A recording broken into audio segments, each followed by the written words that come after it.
Okay, here we are. Thank you, Rex, for waiting so patiently while I finish this, but here is the story that I wrote for Rex because he donated a bunch of elytra to the server. So, we're safe here. Let's read it. So I copied it over from Microsoft Word into here. Things like italics and punctuation doesn't go over real well. I'll do my best to make it go through. But it came out to 34 pages in Minecraft Pages. And it's not truly a short story. I just kind of wrote what came out. But we called this The Final Frontier. So let's see how the story goes.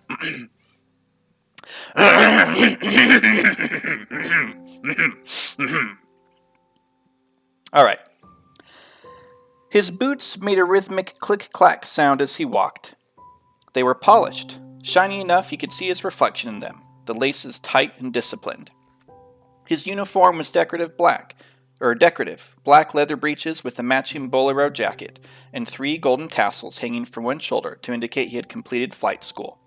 He thought he looked cool. Rex gazed out as he strode down the walkway. To his right was the Finnegan Estuary, an ancient waterway that saw much trade in the good old years of wooden ships and buccaneer lads.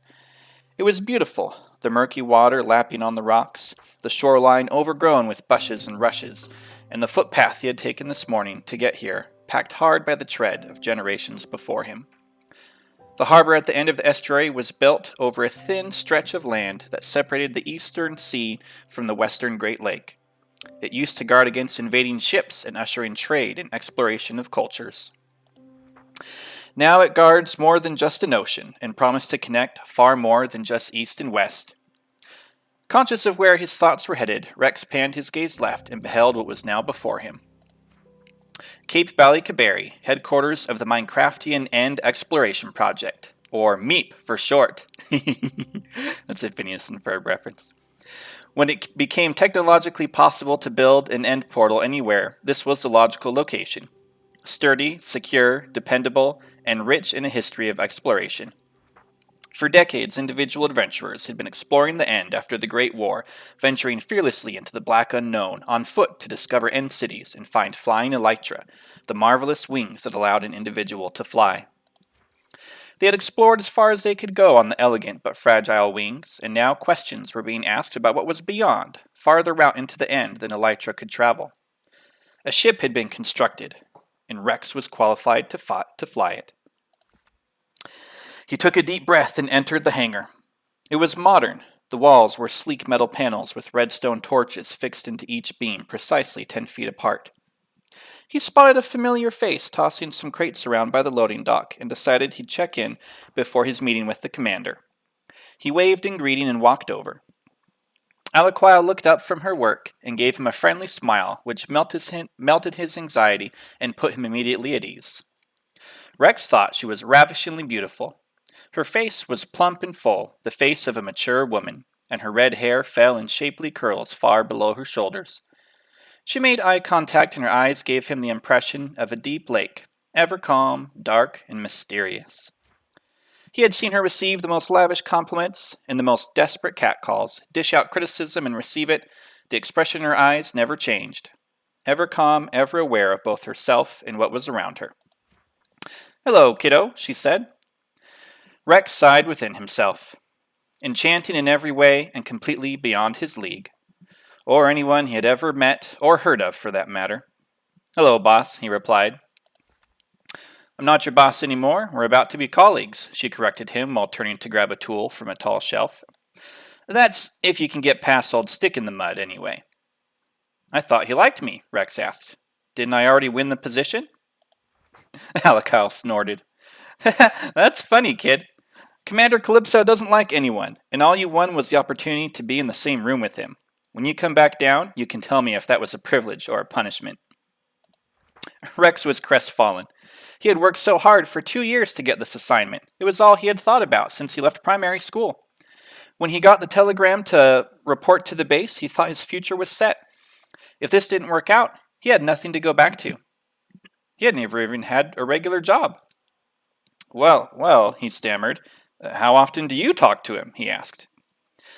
Aliquile had busied herself by sorting her toolbox while Rex's mind had stalled.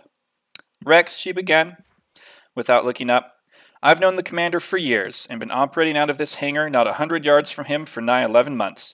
The only time I spoke to him was when the test shuttle caught fire, and like an idiot, I sent the kid I replaced you with on lunch, and I didn't have anyone to control the water pressure while I held the hose. Now you get on up. He's up there waiting for you. She pointed to the observation module.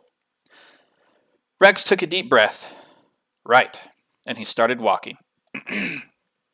His anxiety was piqued, and as he slid a hand onto the guardrail, he thought he could hear a whispered warning from each stair as he ascended. Go back! Get out now while you still can!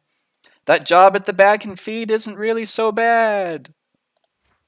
Nevertheless, Rex forced himself to continue on, and even as the catwalk at the top uttered a final, You don't have a girlfriend, and your height is slightly below average. He shook it off, opened the office door, and walked right in without even knocking. I regret this immediately, he thought to himself. Obviously, he had made a mistake by entering without knocking. Everyone knows you don't do that to a military officer. What was worse, the commander had thought he was alone, and so was secured to meticulously clean out his nostrils. And when Rex entered the room, the commander was caught by surprise with one finger up his nose. Ahem. Everyone picks their nose, said the commander, trying to explain. Sit. Rex did so and was grateful for the direction. Man, you know what just occurred to me? I really hope I hit record on the software. So, young man, he began, are you ready to give 100%, forego recreation, holidays, family, time, and any chance you had with romance to be dedicated to this program? Yes, 100%. Are you ready to be the first person to fly into space? Rex tried to sound determined and confident as he replied, I hope you'll give me the opportunity, sir, and if you do, I promise to make you proud or die trying. You won't make me very proud if you die, Calypso cut in sharply. That being said, the nature of the end is so unknown to us, and the technology used in the shuttle so experimental. Do you know what the analysts said when I asked them for your survival rate? Rex shook his head. They had no idea, the commander said. No more, and neither did the cadet. The commander's face was expressionless as he looked at Rex. Rex looked calm, also, but inside his mind was frantic, with hope and desperation. I want this chance so bad, he thought to himself. At length he spoke. Sir, what do I need to do to prove to you that I am worthy of this? Calypso did not respond immediately. His expression was fixed, but Rex knew he was intently considering, because he didn't move a millimeter from his eyes were supposed to be there, because his eyes didn't move a millimeter from his, and the commander didn't blink once. Nothing, the commander said. Nothing? Asked Rex. Nothing, he replied. All the other candidates come from established established families, that's supposed to say. I don't know why that's there. All the other candidates come from established families. They have rich, important parents who will see me in court if I lose their child. They are all out of the question. So, I'm expendable? Rex asked. 100%. Well, that's great, Rex replied. It means I can do anything you want me to. You have no reason to hold me back. The commander's expression changed for the first time since Rex had entered the room. He was surprised to see it turn into a wide smile. Yes, the commander said. That's exactly what it means. Welcome to the mission, and he held out his hand. Rex shook it enthusiastically and thanked the commander many times as he was shooed out of the office. I did it, he thought to himself. The end. So that's all I've got. I really enjoyed the way that came out. It's not a short story like I promised, but that's what came out. So I don't know if we'll write more later, but hey, if everyone likes it, I guess I probably will. So let me know if you think so. The end.